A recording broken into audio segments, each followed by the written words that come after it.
할렐루야. 오늘도 말씀을 통해 더욱더 하나님 앞에 친밀하게 다가가는 여러분들 되시길 소망합니다. 저는 오늘 로마서 10장 9절 말씀을 통하여 하나님을 고백하라라는 제목으로 말씀 전하도록 하겠습니다. 저는 어릴 적 교회를 다닐 때 무조건 외워야 하는 두 가지가 있었습니다. 다들 뭐 비슷하실 것 같은데 그게 뭐죠? 네, 사도신경 또 주기도문이었죠. 주일학교에서는 이것을 암기하여 학생들 앞에서 발표를 종종 시키곤 했었습니다. 많은 교회에서 예배 시작되는 도중에 사도신경 주기도문을 고백하기도 합니다. 사도신경에 대한 구체적인 내용도 잘 모른 채 그저 암기했기에 또는 예배 순서에 있기에 따라했던 기억이 있습니다. 물론 지금도 머릿속에 잘 저장되어 입에서 줄줄 나오는 사도신경과 주기도문이기도 하지만 그때 그렇게 암기하지 않았더라면 지금 그 믿음의 고백을 제가 제대로 할 수 있을까라는 생각이 드는 게 사실입니다. 지금 신학을 공부하고 여러분 앞에 서서 이렇게 말씀을 전하게 되는 저의 근원이 바로 사도신경과 주기도문에서 있었기에 하나님의 말씀의 능력이 함께 있음을 고백하게 되는 것입니다. 그런데 우리는 왜 사도신경을 통한 신앙 고백을 하는 것일까요? 왜 우리는 신앙 고백이 필요한 것일까요? 사도신경의 그 원어 라틴어로 그 말을 하면 심볼룸 아포스톨로룸이라고 하는데 이것을 직역하면 사도들의 심볼이라고 할 수 있습니다. 여기서 심볼은 상징, 표시, 암호라는 뜻을 가진 단어로 속에 들어 있어서 보이지 않는 어떤 것을 밖으로 드러내 보이도록 만든 것을 가리키고 있다는 의미입니다. 따라서 사도들의 심벌은 사도들의 마음속에 있는 보이지 않는 신앙을 밖으로 표현해 알아들을 수 있도록 만든 것이라는 뜻인 것이죠. 사도들의 신앙 고백, 이것이 사도신경 아니겠습니까?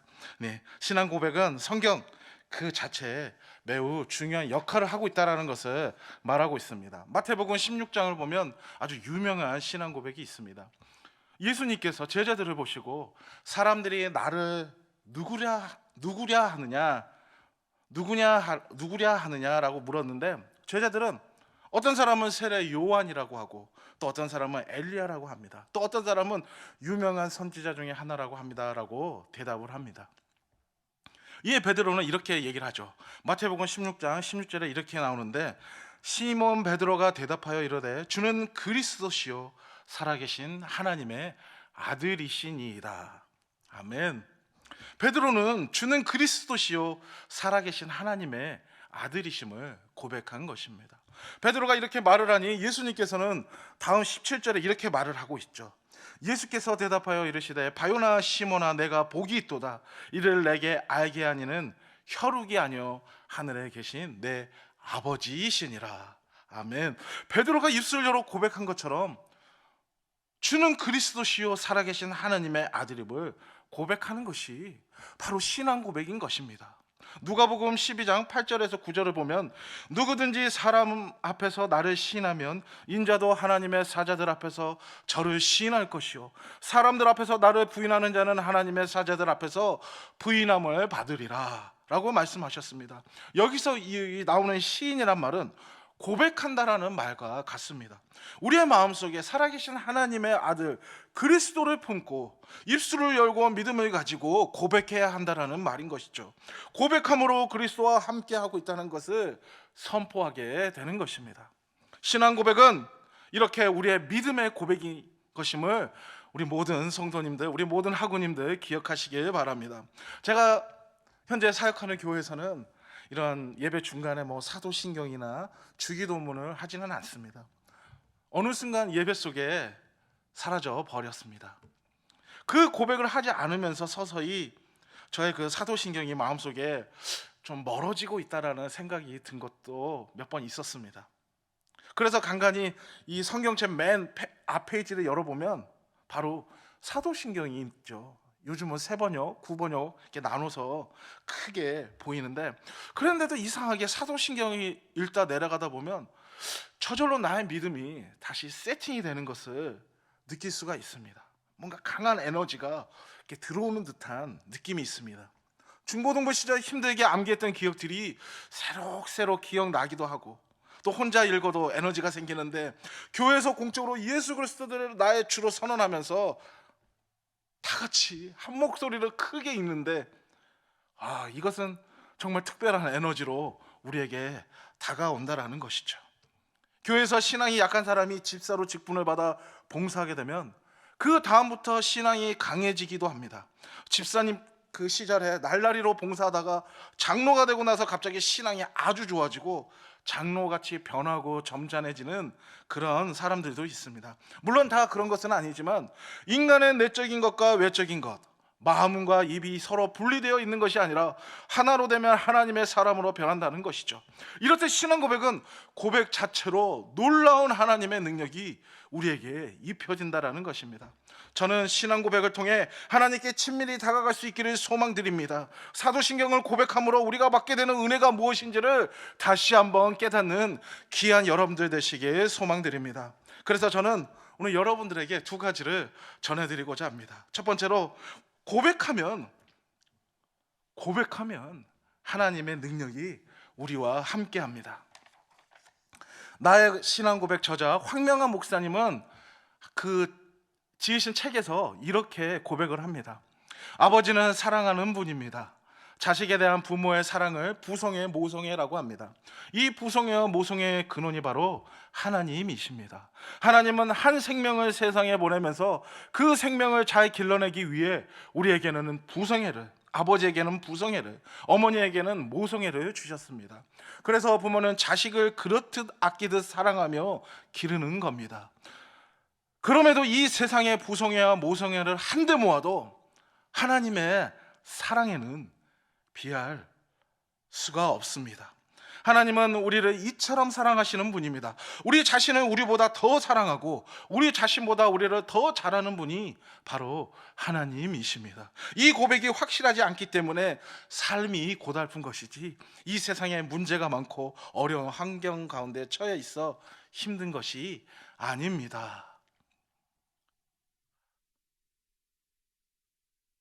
우리는 자신에게 닥친 문제가 현실의 문제라고 생각하는데, 사실 그건 절대 아니죠. 정말 문제는 우리의 고백이 확실하지 않는 것에 있는 것이죠. 그 고백에 우리의 삶의 전부를 걸지 않기 때문에 문제가 있는 것이라고 생각합니다. 신앙생활을 한다고 하면서 우리는 확실한 고백을 하지 않는 것을 얘기합니다. 전능하신 하나님 앞에 우리의 삶의 전부를 거는 고백을 해야 한다는 것입니다. 사도신경은 그만큼 고백할 가치가 있습니다. 아니, 하나님의 능력이 있는 말씀인 것이죠. 그 능력을 믿으시고 늘 삶 속에서 신앙 고백으로 나아가시는 여러분들 되시길 소망합니다. 두 번째로, 신앙 고백을 넘어 우리는 삶으로 보여줘야 합니다. 사랑하는 아내에게 늘 사랑한다라고 말을 하죠. 사랑하는데, 너무나도 사랑하는데 말을 자주 하는데, 하지만 집안일을 하나도 도와주지 않습니다. 말로만 사랑하는 것은 진실한 사랑이 아닙니다. 행동으로 사랑을 표현해야 합니다. 힘들 때 도와주고 안아주고 서로 격려하는 부부로서의 삶이 보여져야 한다는 것이죠. 전능하신 하나님 아버지를 찬양과 기도와 말씀 선포로 예배해야 하며, 찬송가로 영광스러운 왕을 반영하여 드높이고, 말씀을 통해 그분의 영광스러운 통치를 드러내며 사랑과 섬김의 사역으로는 그분의 이름을 우리는 영화롭게 해야 합니다. 하나님을 전능하신 아버지로 확언하는 고백이 바로 우리의 찬양과 가르침과 매일의 삶을 이끄는 견인차가 되어야 한다는 것이에요. 신앙 고백은 말로만 하는 것이 아니라 마음과 뜻과 정성을 다해 삶으로 예배자의 모습을 보여줘야 한다는 것입니다. 우리는 교회를 다니는 사람입니다. 교회를 다닌다는 것은 일반 사람들과 구분되어진다는 것이죠.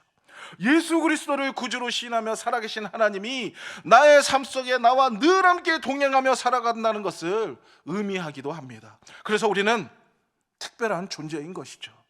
특별하다는 것은 어렵고 힘든 것입니다. 하지만 주님과 동행하며 이것은 힘들고 어려운 것이 아니라 은혜로 반응하고 우리의 삶을 보여주는 변화되는 모습을 나타난다라는 것이죠.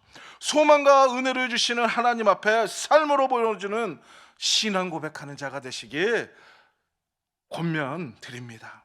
네, 말씀을 맺도록 하겠습니다.